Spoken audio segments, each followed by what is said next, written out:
nos consideramos poco amados por Dios, consideramos que Dios posiblemente no nos está escuchando, consideramos que somos tan poco importantes y que hay otras cosas más importantes para el Señor que no tiene tiempo para mí.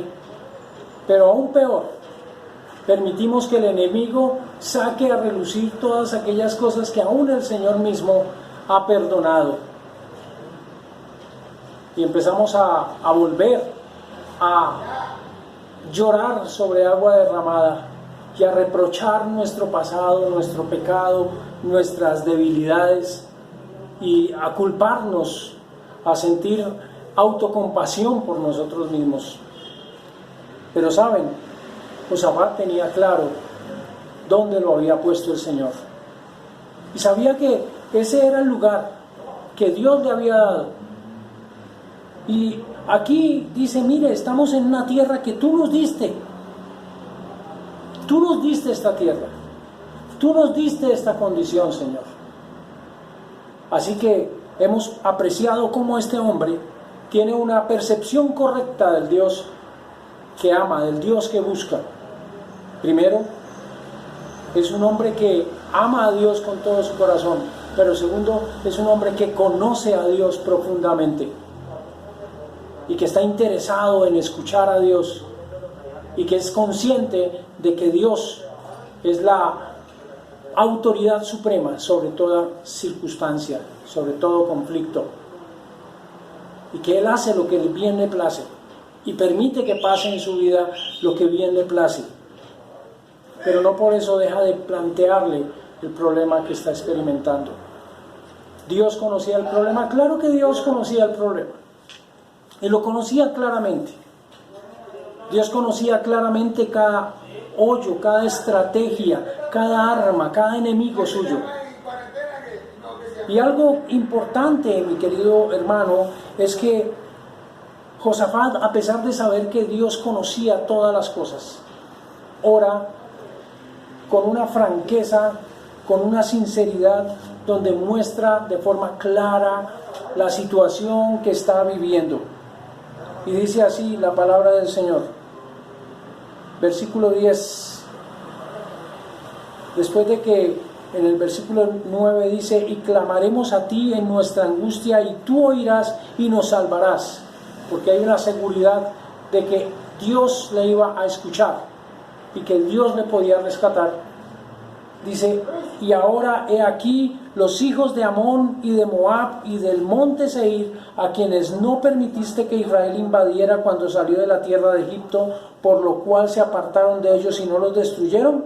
Mira cómo nos pagan viniendo a echarnos de tu posesión, la que nos diste en heredad. Oh Dios nuestro, ¿no los juzgarás?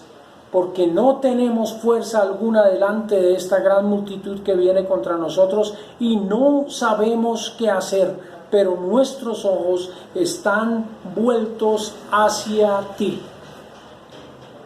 Algo importante cuando nos acercamos a Dios es ser concretos en nuestra oración. No acercarnos a Dios diciendo: bueno, Señor, tú sabes cuál es mi problema, tú lo sabes, Señor. ¿Para qué te digo si tú lo sabes? Fue concreto Josafat. Josafat sabía claramente que Dios tenía el conocimiento de la situación, pero sin embargo él expresó lo que estaba pasando desde su punto de vista, desde su entendimiento lo expresó. ¿Y por qué es importante esto? Yo siempre he puesto el ejemplo de los amigos. Cuando uno tiene un amigo y habla con él y tiene la libertad de abrir su corazón a él y decirle todo lo que le pasa, es algo maravilloso. Decirle: me duele esto, me pasa esto, me siento así, no sé qué hacer. Y saber que esa persona está escuchando, lo que está pendiente, aunque no tenga el poder de resolver nada, y aunque uno sea consciente de la incapacidad de que esa persona resuelva algo, da un alivio impresionante al alma. Pero saben, muchas veces nos acercamos a Dios y no hablamos no revelamos, no abrimos nuestro corazón de esa misma manera. Dice la palabra de Dios en 1 de Pedro capítulo 5, echando toda vuestra ansiedad sobre Él, porque Él tiene cuidado de nosotros y nuestros problemas nos generan ansiedad. Y nosotros tenemos que ser francos con Dios y de forma amorosa, considerando su majestad, pero con absoluta franqueza, decirle: me siento así, me pasa esto, me duele así, Señor. Como dice la palabra de Dios, tenemos entrada libremente al trono de su gracia. Tenemos libre entrada, poder llegar y decirle: Señor, me pasa esto. Señor, yo sé que tienes el poder para cambiar estas cosas. Yo sé que tienes el control, la autoridad. Sé, Señor, que tú me has bendecido. Hacer memoria de todo eso bueno que el Señor le ha dado a uno en la vida es valioso en los momentos difíciles, en los momentos de enfermedad, en los momentos de lucha, de escasez.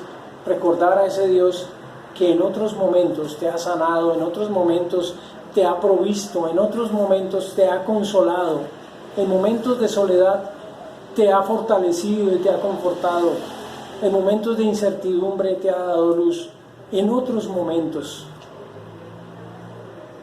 Y decirle: Señor, este problema es nuevo para mí, o Señor, he vivido esto por mucho tiempo, pero Señor, sé que tú tienes la respuesta. Esta oración de Josafat fue muy práctica, pero ¿saben qué es la parte interesante de Josafat en esta oración? Estas últimas palabras que leí.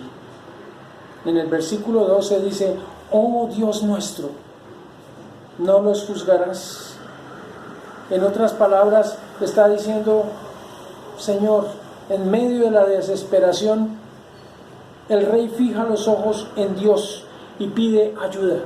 ¿No los juzgarás? Es otra pregunta retórica, pero suplicante en medio de la crisis. ¿Acaso Dios no ayudará? Una frase que aparece en la palabra de Dios es la palabra Ebenezer. Hasta aquí Dios nos ha ayudado. Significa esa palabra Ebenezer. Pero hay dos cosas que Josafat reconoce. Josafat reconoce dos cosas importantes. Porque no tenemos fuerza alguna delante de esta gran multitud que viene contra nosotros. Y eso es importante, hermano. Entender que hay momentos en que no tenemos la capacidad de enfrentar los problemas. Pero también dice: y no sabemos qué hacer. También es importante entender que nos falta sabiduría para enfrentar los problemas. Es cierto que a través de la experiencia hemos aprendido a enfrentar las dificultades que se nos presentan en la vida, pero hay dificultades, mis queridos hermanos, en las que no tenemos la fuerza ni los recursos para resolverlos y no sabemos qué hacer. Hermanos, el resto de la historia lo dejo en sus manos. Esta es tal vez una de las hechos de salvación más grandes que Dios ha realizado con un rey. Y ustedes pueden leer el resto de la historia de cómo Dios salvó a este rey de una forma gloriosa. Mis queridos hermanos, sigamos confiando en el Señor, sigamos creyendo en Él, pero seamos honestos en abrir nuestro corazón a Él. Reconozcamos primero su grandeza, a pesar del problema. Reconozcamos su majestad, su gobierno en medio de toda circunstancia. Reconozcamos que ha sido un Dios que nos ha bendecido y que no dejará de bendecirnos. Pero también reconozcamos que necesitamos su fuerza porque la nuestra no es suficiente y necesitamos su sabiduría porque la nuestra no basta. Que nuestras oraciones sean francas, abiertas, detalladas delante del Señor. Que tomemos en cuenta todo esto que hemos aprendido en estos domingos acerca del tema de la oración. Sentémonos y escuchemos lo que el Señor nos ha hablado en estos días acerca del tema. Reevaluemos y hagamos un ejercicio de reestructurar la oración en nuestra vida y en nuestras familias. Que el Señor les bendiga enormemente.